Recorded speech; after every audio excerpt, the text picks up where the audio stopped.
بلکہ کفار کو بھی بڑا یقین تھا۔ بعد میں کفار بھی سمجھ گئے تھے کہ اللہ کے نبی صلی اللہ علیہ وسلم کی زبان سے جو نکلتا ہے وہ سچ نکلتا ہے۔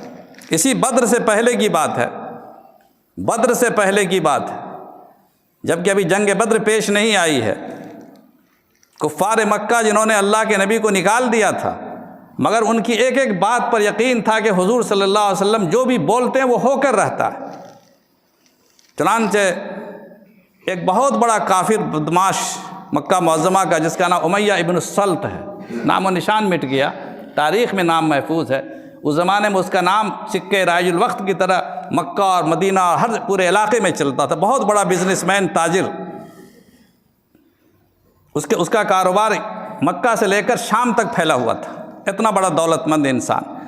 جب وہ مدینہ آتا تھا، مدینہ ہو ہی کہ شام کا راستہ ہے، شام کا راستہ مدینہ ہو ہی کے ہے، تو مدینہ جب گزرتا تھا تو مدینہ میں ان کا قیام، امیہ ابن السلط کا قیام حضرت سعد بن معاذ کے ہاں ہوتا تھا، پہلے سے ہی، اسلام سے پہلے، ہجرت سے پہلے سے ہی۔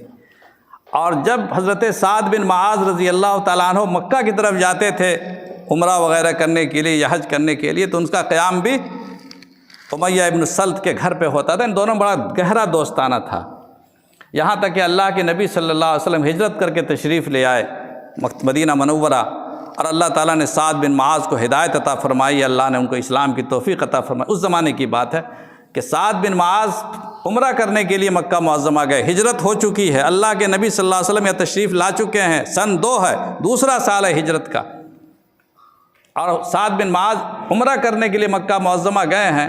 مکہ معظمہ میں امیہ ابن السلط کے یہاں قیام کیا، جو سب سے بڑا مخالف تھا رسول اللہ صلی اللہ علیہ وسلم کا، اسلام کا، دشمنان اسلام میں سب سے بڑا انسان تھا ابو جہل کے بعد۔ چنانچہ امیہ ابن السلط سے حضرت سعد بن معاذ نے کہا کہ دیکھو بھائی، مجھے خانہ کعبہ کا طواف کرنا ہے، عمرہ کرنا، ایسا وقت مجھے بتاؤ جس میں کوئی زیادہ بھیڑ بھاڑ نہ ہو۔ کہا دوپہر کے ٹائم میں چلیں گے۔ چنانچہ دونوں آدمی، امیہ ابن السلط کے ساتھ سعد بن معاذ، دونوں آدمی گئے، خانہ کعبہ کا طواف کر رہے تھے عمرہ کرنے کے لیے، کہ اسی بیچ میں ابو جہل بھی آ گیا۔ ابو جہل بھی پہچانتا تھا سعد بن معاذ کو کہ یہ یثرب کا رہنے والا ہے، یثرب مدینہ منورہ کو کہتے تھے، یہ یثرب کا رہنے والا ہے۔